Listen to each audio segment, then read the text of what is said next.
Oke, Assalamualaikum warahmatullahi wabarakatuh, teman-teman edukasi semua. Perkenalkan, nama saya Falana Fadar Rasyad. Pada kesempatan yang berbahagia ini akan sedikit menerangkan tentang warna-warni pemilu 2024. Apa aja sih yang terjadi di pemilu 2024 menurut saya akan kita simak di video kali ini. Mari kita lihat, teman-teman. Kita mulai dengan pengenalan dulu. Nama saya Falana Fadar Rasyad, lahir di Bekasi 10 Desember 2005, sekarang bersekolah di SMA Negeri 1 Cibarusah, dan kelasnya sekarang 12 MIPA 7. Oke.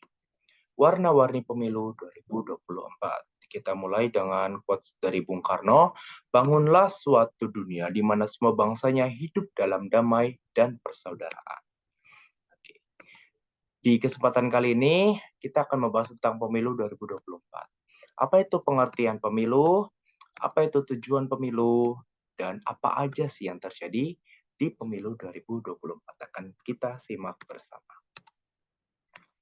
Oke, pengertian pemilu adalah singkatan dari pemilihan umum atau adalah proses demokratis untuk memilih wakil rakyat atau pejabat pemerintah secara langsung oleh warga negara suatu negara.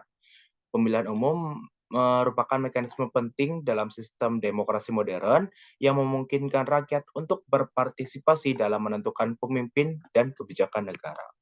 Jadinya di sini dilakukan untuk menentukan pemangku jabatan presiden dan wakil presiden pada tahun ini 2024 untuk 5 tahun ke depan sampai 2029 dilaksanakan juga bertepatan untuk pemilihan umum anggota DPR RI, DPD RI, DPRD di Indonesia di daerah masing-masing yang dicalonkan oleh masing-masing partai. Dan kemudian akan ada pilkada pada tanggal 27 November 2024 pada akhir tahun.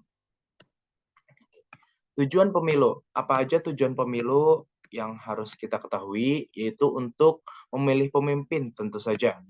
Kemudian untuk menentukan kesejahteraan rakyat akan dibawa kemana oleh program kerja yang dibawa oleh para calon pemimpin tersebut. Lalu menjalankan tugas warga negara. Tugas kita apa? Yang memilih pemimpin itu adalah yang diwajibkan atas kita agar mendapatkan pemimpin yang baik. Kemudian menjaga suatu negara. Apa sih hubungan tentang pemilu yang kita lakukan untuk mencoblos dan menjaga suatu negara? Ya, kita memilih pemimpin yang kuat, pemimpin yang bisa menjaga negara Indonesia dari intervensi negara lain. Jadinya dari pemilu ini kita bisa menentukan keamanan dan juga kesejahteraan dan lain sebagainya yang berlangsung di negara kita. Kemudian ini adalah warna-warni pemilu yang saya rangkum untuk teman-teman semua, akan kita bahas satu persatu.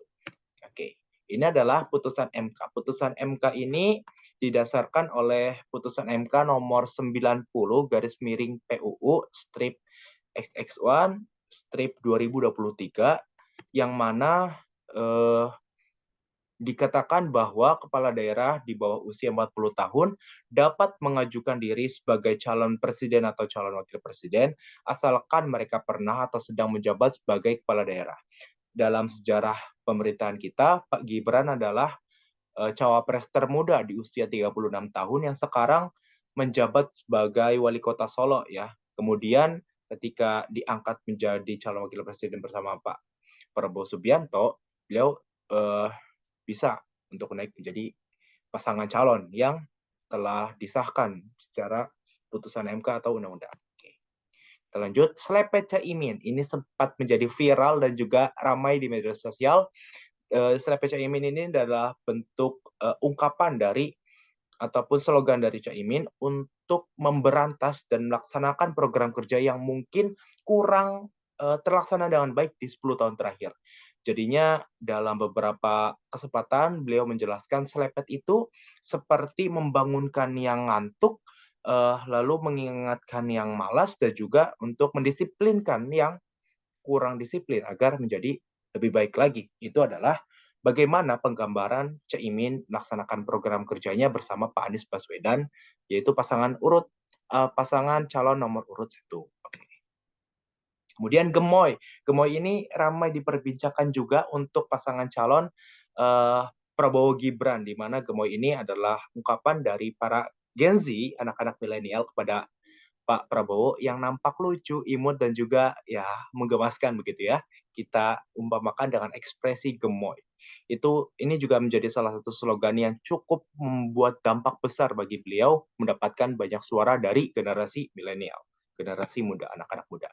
Oke, kemudian Kuku Haryanto. Siapa Pak Kuku Haryanto ini? Beliau adalah salah seorang calon atau caleg legislatif DPRD dari Kabupaten Wonogiri.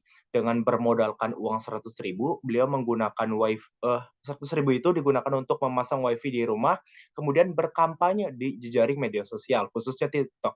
Hasil dari kerja keras beliau berkampanye selama 7 bulan menghasilkan follower atau pengikut beliau di TikTok sekitar 500.000 dan itu menjadi modal beliau. Meskipun pada pemilu tahun ini dikabarkan beliau tidak bisa mendapatkan kursi di daerahnya, namun dengan pengikut di sosial media itu mungkin bisa menjadi modal beliau untuk pemilihan selanjutnya.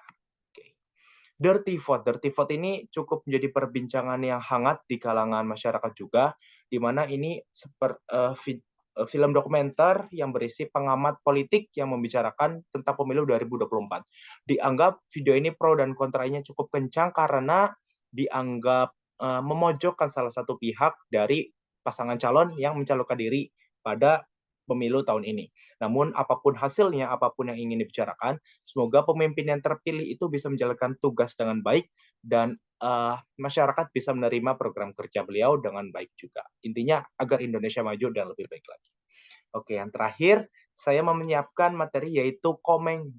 Komeng yang tanpa kita sangka-sangka di sini menggunakan nama Alfiansah Komeng menjadi mencalonkan diri sebagai caleg DPD independen tanpa partai manapun, namun bisa meraih sangat banyak suara sekitar 1.789.632 suara di daerahnya, yaitu di Jawa Barat. Ini pencapaian yang cukup mengejutkan di masyarakat yang mana dikenal sebagai komedian legendaris, ternyata beliau juga berkeinginan untuk menjadi anggota legislatif. Oke, mungkin ini adalah presentasi suara dari presiden dari pemilu tahun ini, yaitu pemilu presiden. Pasangan Anies Mohaimin sekitar 31.382.699 suara. Prabowo Gibran unggul dengan 75.377.560 suara, dan Ganjar Mahfud dengan 21.375.405 suara. Ini presentasi per 1 Maret dan bisa dicek bersama-sama teman-teman di pemilu2024.kpu.go.id. Bisa dicek datanya dan ini adalah data validnya dari KPU sendiri. Oke, mungkin ini adalah beberapa sumber yang menjadikan dasar dari materi saya kali ini. Semoga bermanfaat dan mungkin itu saja yang dapat saya sampaikan. Kurang lebihnya mohon maaf. Wassalamualaikum warahmatullahi wabarakatuh.